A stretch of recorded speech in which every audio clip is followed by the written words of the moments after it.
एक और सुन लो ऑफर जो इंशाल्लाह आखिरी अशरे में जारी है और कुरान की ऑफर है। लैलतुल क़द्र खैरुम मिन अल्फि शहर। लैलतुल क़द्र 1000 महीनों से बेहतर है। कभी कैलकुलेट किया 1000 महीने बनते कितने हैं? 83 साल 4 महीने। मैं और आप नहीं जिएंगे, आज के बाद हम में शायद कोई भी नहीं होगा 83 साल 4 महीने के बाद, है पता ही नहीं कितना जिंदा रहना है। लेकिन एक रात अल्लाह अकबर इबादत कर लो, 83 साल 4 महीने, और ये भी नहीं कहा 1000 महीनों के बराबर है। हाय हाय मेरे रब की शान देखो, फरमाया खैरुम मिन अल्फि शहर, 1000 महीनों से भी बेहतर है। कितनी बेहतर अल्लाह जाने, उसके बताए से उसके हबीब जाने। तो मुझ जैसे गुनाहगार को तो टारगेट कर लेना चाहिए। अच्छा, मेहरबानियों पे मेहरबानी देखें हम पर। ये नहीं कहा कि पूरे साल में कोई एक रात है, नहीं। ये भी नहीं कहा रमजान में कोई एक रात है। कितना नैरो सर्च, कितना आसान कर दिया। नबी पाक ने हम पर एक बड़ी मेहरबानी की थी। एक बार प्यारे आका अलैहिस्सलाम ने 1 महीने का एहतिकाफ फरमाया। चलें आज ये भी सुन लो। लोग कहते हैं ना दावत इस्लामी वाले 1 महीने वाला एहतिकाफ कहाँ से लेकर आ गए। हाँ, इसकी असल सुनो। प्यारे आका अलैहिस्सलाम ने एक बार, एक रिवायत में आता तुर्की खेमे में पहले अशरे का एहतिकाफ किया, दूसरे अशरे का एहतिकाफ किया, फिर खेमे से बाहर तशरीफ लाया। फरमाया मैंने लैलतुल क़द्र को तलाश करने के लिए 2 अशरों का एहतिकाफ किया। हदीस का खुलासा है। अब मुझे बताया गया कि लैलतुल क़द्र रमज़ान के आखिरी अशरे की 5 ताक रातों में है। यानी कितना आसान कर दिया। फिर आका फरमाते अब तुम में से किसी को एहतिकाफ करना है तो मेरे साथ कर लें। यानी हमारे लिए टारगेट कितना आसान हो गया। The last 5 odd nights, last 5 ताक रातों में से एक रात लैलतुल क़द्र है। हम जैसा आदमी तो कहते ना यार वो भी बता ही देते कौन सी वाली है, तो एक ही कर लेते, बाकी 4 से उसमें, यानी उसमें भी जान छुड़ानी है। ओ भाई 5 ही बातें कर लो, 5 ताक रातों को टारगेट कर लो, एक उसमें लैलतुल क़द्र है। अच्छा, फिर दूसरी खूबसूरत बात, एक सवाल ज़हन में पैदा होता है, जनाब ये लैलतुल क़द्र 1000 महीनों के से बेहतर क्यों, ये लफ्ज़ अल्फी शहर क्यों आया? इस पर उलमा ने बड़ी डिबेट की है, मुफस्सिरीन ने बहुत सारे शान नुज़ूल बयान किए। आपने फरमाया कि एक ज़माने में हज़रत शमऊन नाम के एक बुज़ुर्ग थे, वो इतनी इबादत करते थे कि 1000 महीने तक रोज़े रखे और उन्हीं 1000 महीनों की रातों में अल्लाह की बारगाह में क़याम किया। और ड्यूरिंग दोज डेज रोज़े की हालत में जिहाद भी करते थे। और उनको शहीद भी बड़ी बेदर्दी से किया गया। बड़ा तवील वाक़या, मैं शॉर्ट कर रहा हूँ। अच्छा, अब मैं ये वाक़या आपको सुना रहा हूँ। हमारे माइंड सेट में क्या आता है, यार कमाल है यार, 1000 महीने रोजे रखे और इसमें इबादत भी की, जिहाद भी किया, शहादत भी हो गई।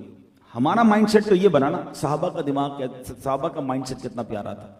साहबा अर्ज़ करते हैं या रसूल अल्लाह, ये पिछली कौमों वाले तो हमसे आगे बढ़ गए, इनकी उम्रें तो ज्यादा थी, इन्होंने 1000 महीने रोजे रख लिए, 1000 महीने अल्लाह की इबादत की, जिहाद भी किया, शहादत भी मिल गई। हुजूर हमारी तो उम्रें ही थोड़ी हैं, हम तो पीछे रह जाएंगे।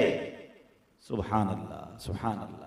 मैं जरा रोकता हूं इस वाक्य को यहां पर, अब जरा आपस में बात कर लेते हैं। हमारा माइंड सेट क्या है?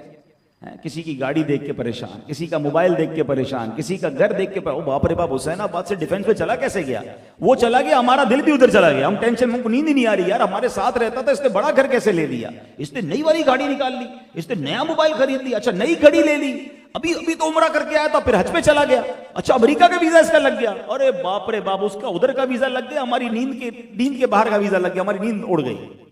पता नहीं क्यों टेंशन है यार, लोग तरक्की करते हैं, हमें टेंशन शुरू हो जाती है। अच्छा, फिर इसी कंपटीशन में कि मैं भी इससे अच्छी गाड़ी लूंगा, मैं भी इससे अच्छा मोबाइल लूंगा, मैं भी वही वाली घड़ी पहनूंगा, मैं जनाब इससे अच्छी बच्चे की शादी करके दिखाऊंगा, इसी चक्कर में हमारी जिंदगी बर्बाद हो रही है। अरे जो है अल्लाह ने दिया उस पर इंजॉय करो, अल्लाह ने तुम्हें करोड़ों से अच्छा बनाया। तुमसे जो नीचे उन्हें देखो ना, ऊपर वालों को क्यों देख रहे हो? उसकी कोई हद नहीं है, आप जितने भी ऊपर चले जाओ हैं, आप 500 गज के बंगले में जाओगे, लोगों के 2-2 हजार गज के बंगले, उधर जाओगे लोगों के आयरलैंड हैं, लोगों के अपने अपने जहाज हैं, किधर तक लड़ोगे भाई, किधर तक रेस लगाओगे? उसको छोड़ दे, जो अल्लाह ने दिया यही मेरे लिए बेहतर है, एंजॉय करें इस पर। मुझे एक बात समझ नहीं आती, किसी की मर्सिडीज देखकर, किसी की फॉर्च्यूनर देखकर, V8 देखकर टेंशन होती है, किसी तहज्जुद गुजार को देखकर टेंशन क्यों नहीं होती? यार ये रोज तहज्जुद पढ़ता है, मैं नहीं पढ़ रहा यार, ये तो जन्नत में चला जाएगा, मैं पीछे रह जाऊंगा। अब माशाल्लाह हमारे अल्लामा साहब हैं, यहां बहुत सारे लोग ऐसे हैं जो इनसे उम्र में बड़े हैं। सच बताओ इन्हें देखकर हमें क्या होना चाहिए था? यार ये हम इनसे उम्र में बड़े हैं, मगर ये इल्म में हमसे आगे बढ़ गए, हम क्यों नहीं बढ़े? ये आलिम बन गए, मैं क्यों नहीं बन सका? मैं भी तो बन सकता था। हैं, इतना छोटा सा बच्चा कुरान याद कर लेता है, उसको देखकर क्यों ख्याल नहीं आता यार इसको पूरा कुरान याद है, मुझे तो कुरान पढ़ना ही नहीं आता। ये वाला कंपटीशन क्यों नहीं हमारे अंदर? और सहाबा में ये कंपटीशन था, बुजुर्गों में ये कंपटीशन था कि नेकियों में भूल गए आप वो वाकया गज़वा तबूक के मौके पर हजरत उमर फारूक घर का आधा सामान लेकर गए। और क्यों गए थे? कि आज अबू बकर से आगे बढ़ूंगा। सामान लेकर शॉपिंग करने नहीं गए, अल्लाह की राह में देने के लिए गए। सिद्दीक़ अकबर घर का सारा सामान लेकर आ गए। ये मुकाबला था ना। तो अब यहां क्या हुआ?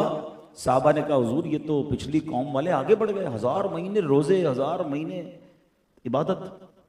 आए आए सुनो, अब जब ये नबी पाक ने सुना ना तो प्यारे आका के दिल पर भी गम तारी हो गया। और ये गम किस लिए तारी हुआ था? अपने लिए नहीं, हमारे लिए, कि मेरी उम्मत तो छोटी उम्र वाली है, ये तो पीछे रह जाएगी पिछली कौमों से। कल्बे मुस्तफ़ा पर गम तारी हो, ये रब को कब गवारा है। ए आशिकान रसूल, ये लैलतुल कदर जो मिली है ना, ये नबी पाक में दिल जोई, नबी पाक के दिल में खुशी दाखिल करने के लिए दी गई। जिब्रील अमीन हाजिर हुए, कहते हुजूर गमज़दा ना हो।